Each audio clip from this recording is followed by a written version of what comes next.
Welcome back to SoulBack. This is the R&B podcast. I have a special guest, or actually two special guests with us today. Two people that have brought SoulBack. I have Ed and Tom. What's going on, guys? What's up, player? You got the best guest that money can buy. Well, you ain't got no money, Kyle. The best guest you can get for free. Thanks, Kyle, but I think this is actually the earliest podcast we ever recorded. I think it's only 7:30 your time. And Ed just finished up his cornflakes, and you just finished up your Taco Bell breakfast, so we're good to go. Oh my God. It's going to be one of these shows, I see. Tom, is it true that you already have the bottles open at 10 a.m.? Oh, stop it.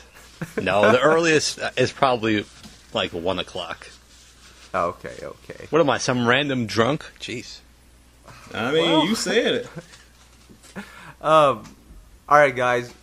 Now that we're on the topic of sleep and waking up, I don't think we've ever talked about this, but because it is such an early podcast, let's talk about our sleeping rituals and routines. Do you guys have any of that before you go to bed? Do you do anything to wind down? I'm scared of where you're going with this one. I'm terrified, Kyle. It's early. I don't have anything. Are you insinuating that music puts you to sleep because it's so snoozy nowadays? No. Let's listen to Ed first. What do you do before you go to sleep, Ed?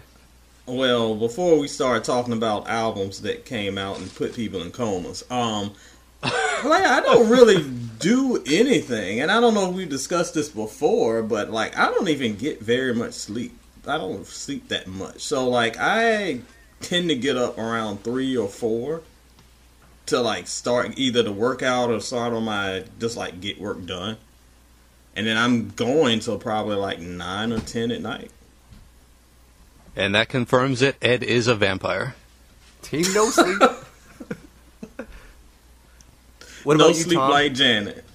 What about you, Tom? Are you scrolling through the gram before you sleep? Are you drink? No, man. You strike me as the type of person to drink a warm glass of milk before you sleep. Oh my! How old am I here? Jeez. I don't know about a warm glass of milk, but a glass of something. No. Well, that does help you sleep, but no. Yeah. I do need my 8 hours or else I'm cranky. I'll tell you that much. So that means cell phones got to go away. Can't be reading the gram. That stuff gets you too riled up. So, and then put on some nice relaxing TV to wind down. That's it. Yeah, baseball will definitely do the trick. Oh, jeez. Beat me to it. Yep. All right, so my bedtime ritual, I'm actually just pretty laid back as well. I like to have a nice cup of tea before I sleep, but because I knew I was going to have to get up super early today for this podcast, I decided to open up my Spotify page. I opened up John Legend's discography. I got to about 20 seconds into the prelude of the first album, and I was done. So. I knew this is where you were going. My God. And then why does it have to be the first album, which was actually pretty decent? He's got plenty of snoozers, but that ain't the second album was way better.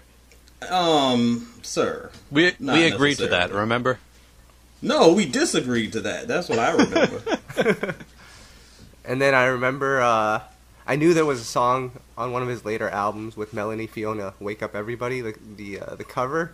And I was like, maybe this will be my alarm to waking up. But I was like, that's risky because it's still John Legend, so I just set up my Android alarm, and I'm up 7:30 a.m. Congratulations. Oh, my gosh. So just note to everybody, don't operate heavy machinery if you're going to throw on those later John Legend albums because your health is at risk. No, my God. Shout outs to my boy John Legend. Your boy John Legend? No. Now, can we... I haven't done one of these in a while, but I want to shout out one of our fans. He's one of our newer listeners. Ed, I know he's an active participant on the Soul and Stereo Cypher. He also replies to us on Twitter a lot. Ryan King. Can we give a shout out to Ryan King? Shout out to the man Ryan. He leads a lot of the kind of R&B focused convos over on the Soul and Stereo Cypher on Facebook. If you're a Facebook user, go like us and check us out there. We talking music all day long, all night long. My notifications popping. But Ryan always has some great convos and some great information and some great insight. So shout out to my man. All right. Tom, so the spotlight is now on you because you've been gone. You were gone last week. We gotta find out, what is your deal with VanJess? Are you managing the group? We need to find out. Oh my goodness. So, first of all, our boy Zeppelin put me onto them months ago, and he was early on them, and then they ended up. They're on every website. I don't know if you guys have done your research, but it's not like I'm the only person talking about them. But anyway, God forbid I get excited about a new artist. Suddenly I'm related to them. That's what they do in these days. God. Actually, that is what they do these days. But for you to give anybody props that's not named Music or Soul Child, we thought something was up. Listen, when Zeppelin recommends an artist, which is rare, especially a new artist, he has our intentions in mind. So, did anyone actually take the time to listen to the music? No, I haven't yet. I was waiting on Well, you. thanks, guys. Appreciate it. So, this is like, we don't get many artists nowadays who actually bring some of that more traditional R&B sound, especially for a younger artist. So, when you find something like that, you got to hold on to it and celebrate it, like we did with Anna Moore recently. So, there's not much of that left. So, you don't diss me for saying I'm related to them. We got to uplift these artists. Although that may or may not be Marlene's cousins, but you know. Oh my! Now here the truth comes out. Now we are always here to uplift the artist, but for Tom to come out of the blue championing an artist and that means I'm sure some of our longtime listeners are familiar with VanJess, as am I. But that cosign came out of nowhere. We were like, "What is up with this?" So by the next recording, I will have heard the album, and we will see if it lives up to Tom and Zeppelin's hype. Yep. All right. And if it's not good, Tom, you're off the podcast, and we're replacing you with Barry Bars. Barry, he's always ready. He's oh ready. boy, Barry's over there listening to Travis Scott. He's not paying us any attention today. A couple of new projects that came out, guys. Peabo Bryson, we've been talking about him for the last 2 months now. He's dropped the Sade record. He's dropped a pretty amazing single that's like on the top of Urban AC, or it's close to the top. Ed, you had a chance to listen to the album. What did you think? My man Peabo. I was very excited about this album, but I will say that it's, number one, Peabo was kind of, if you just ask the average fan, they just know him for singing all the Disney songs. The Beauty and the Beast song, the Aladdin song. So a lot of them don't know that his career spans back to the freaking mid-70s. Dude is storied and prolific as like a Charlie Wilson. So he's a veteran in the game. That said, I really enjoyed the album, but I will say it with this caveat, because I know, especially how you two guys are. His voice is very rustic. His lyrics are very throwback. So it's kind of the epitome of the old man sound. I can hear the youngest now being like, "Oh, it sounds too old. Where's the auto-tune? I need a Ty Dolla feature." So if you're looking for that, you're not going to get it. But if you're a fan of Peabo, and if you like sort of more traditional early R&B as far as like compositions, kind of 80s style, you're going to love this one. It's still one of the better R&B projects of the year, but it's a specific sound that might not resonate with some of the youngins on the podcast. I just find it entertaining that we didn't care about Peabo Bryson for about 25 years, and all of a sudden he's the greatest thing since sliced bread.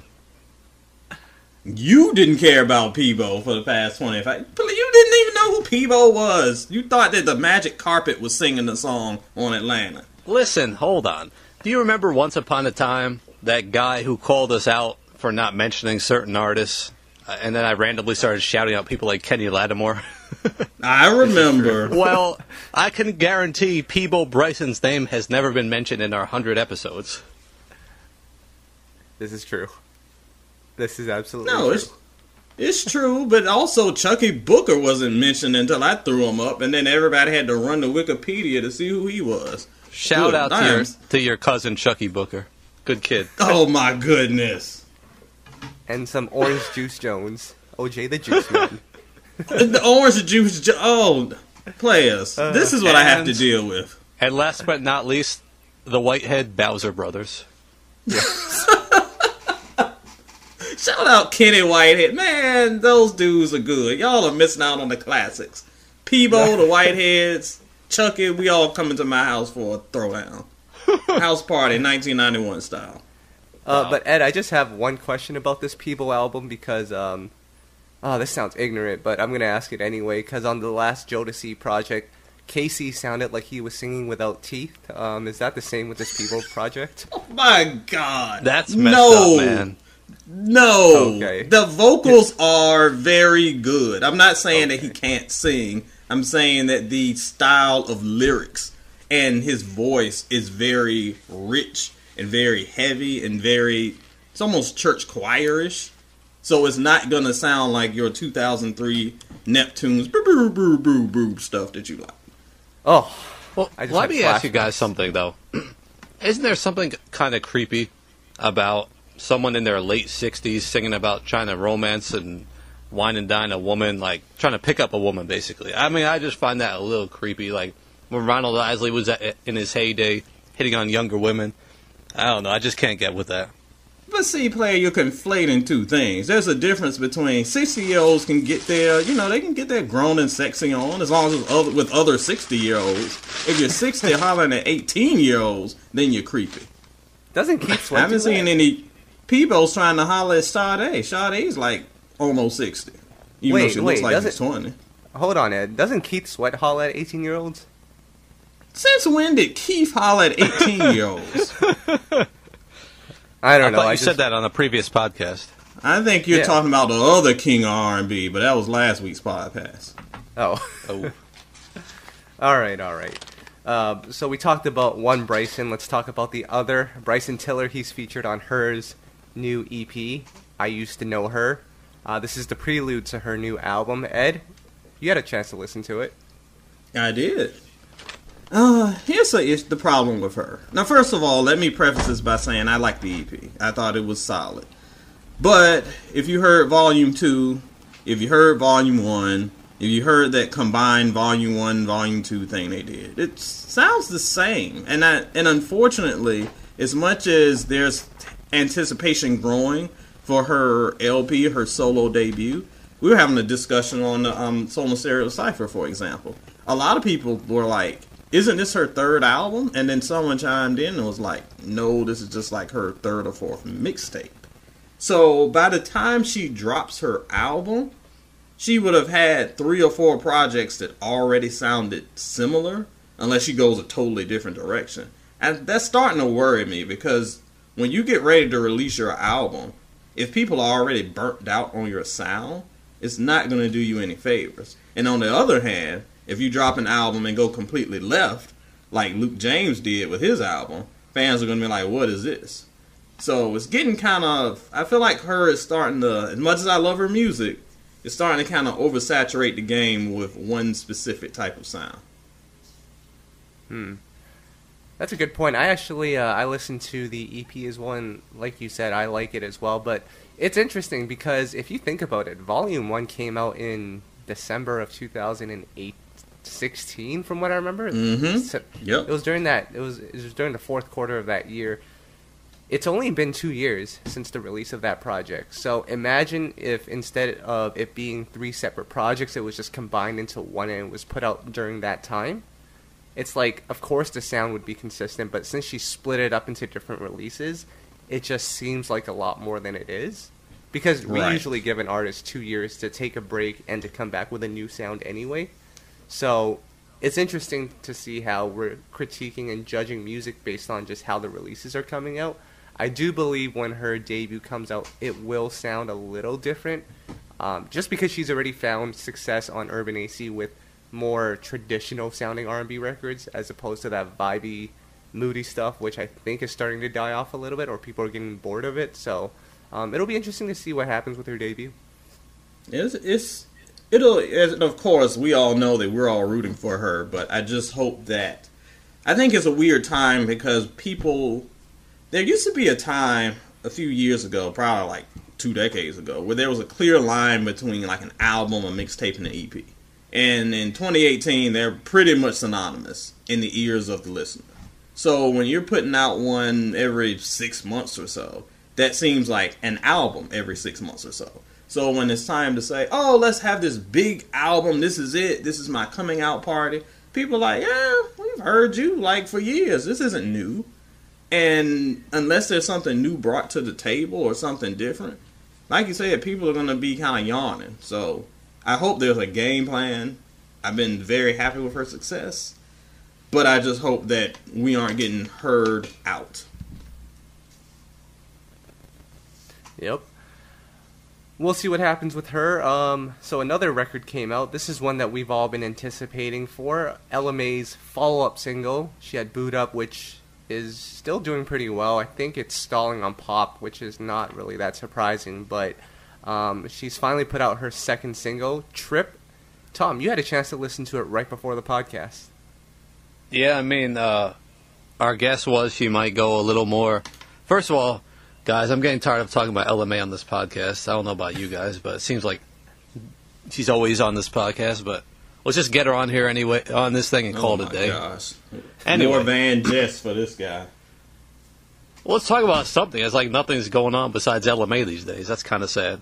But anyway, we were guessing. It's kind of true, but we were guessing which direction she'd go in. I thought it was going to be more trendy. We didn't really know. It seems like she followed the formula from Boot Up and came with the same vibe. So it'll be interesting to see how this one does. Obviously, it all comes down to money if they want to push it. But dare I say, this could potentially start causing a movement of that sound if it does well. I don't know.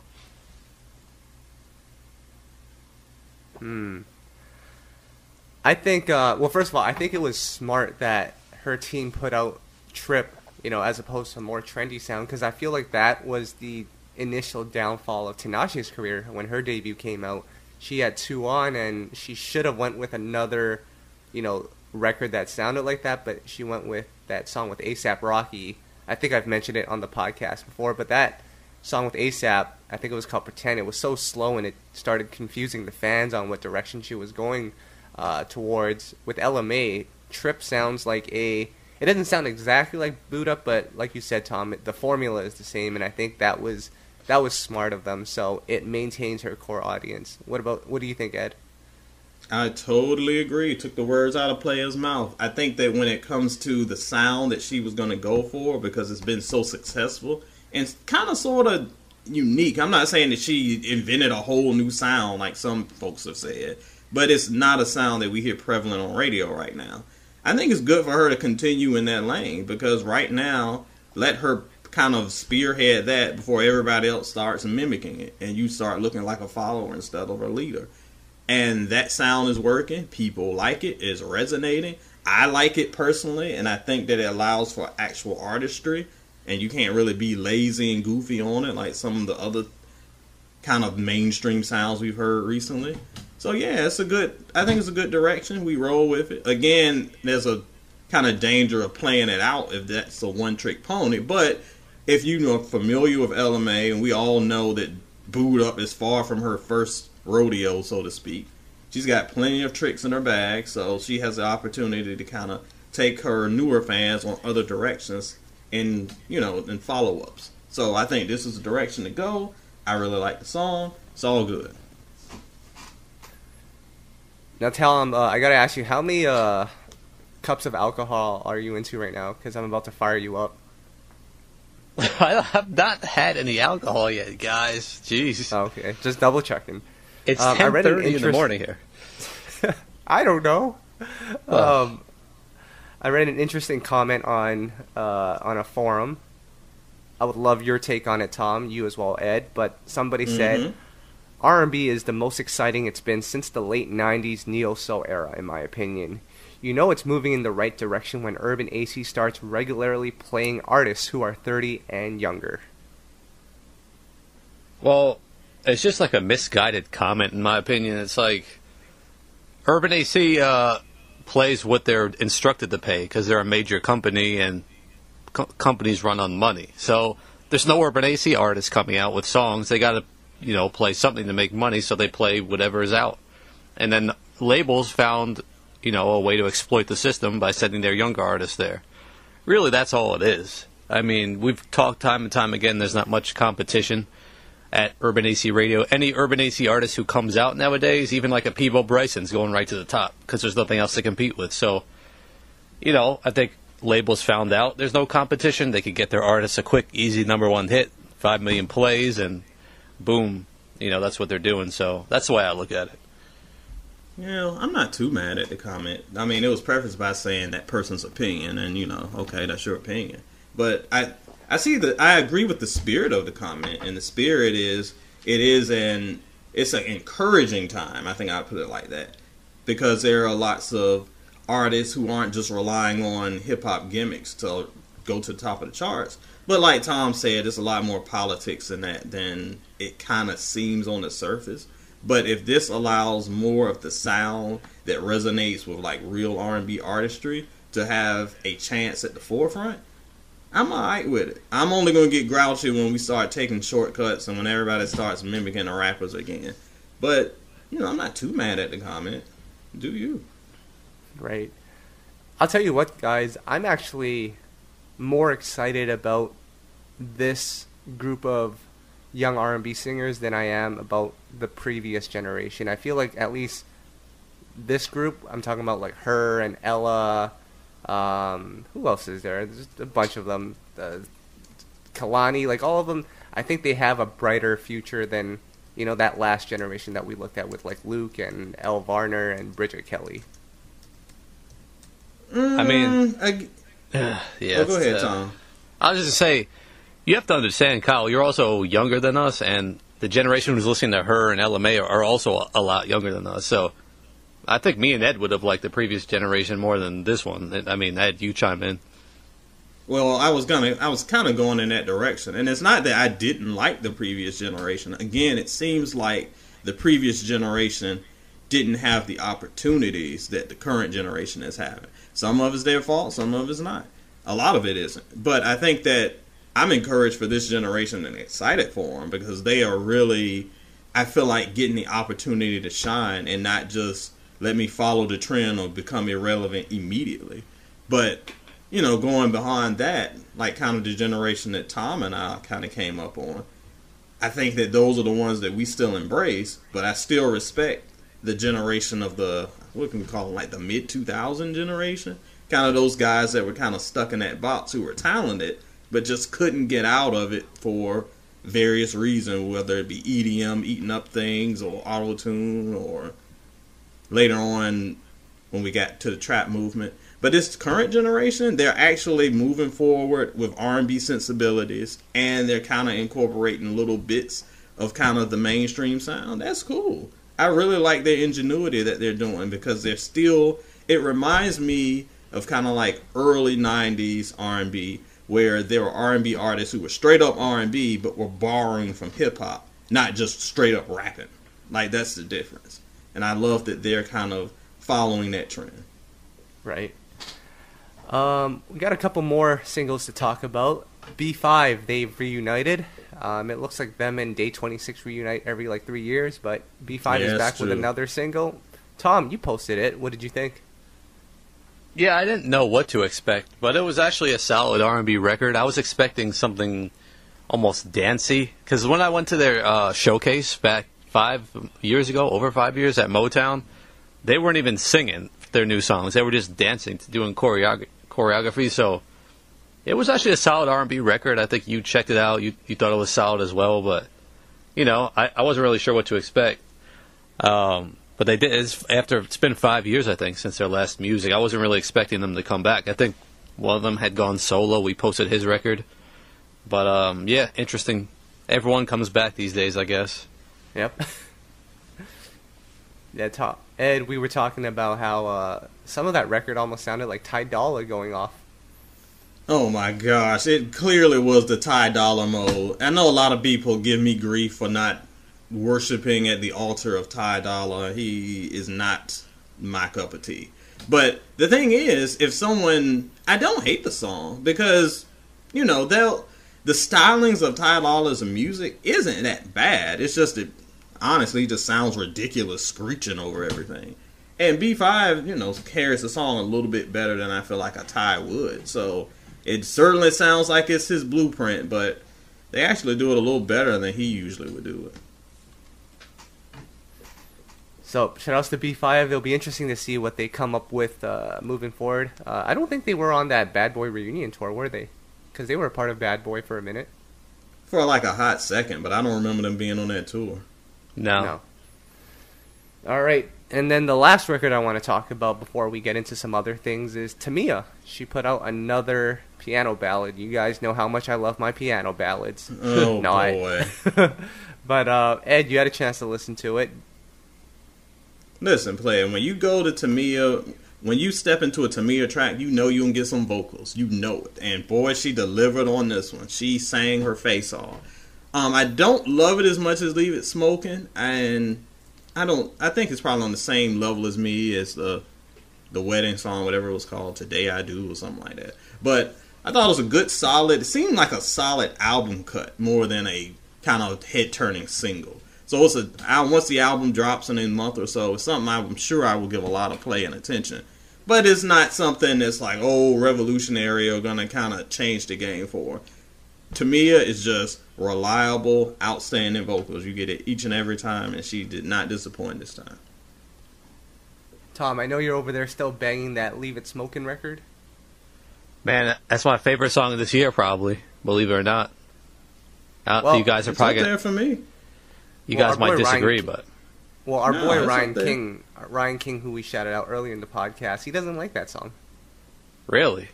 That was interesting. Nope, he doesn't like a lot of those Tamiya tracks. I remember us discussing that. Yep. That's weird. We're going to have to get you on the podcast, Ryan King. Yeah, I mean, Ryan King, you definitely get the Playa Please award this time around. No. Congratulations. No. We don't get no. Listen, we talk about the Playa Please in a bit. We still have some stuff to go through first. All right. So, Tom, I got some very exciting news for you.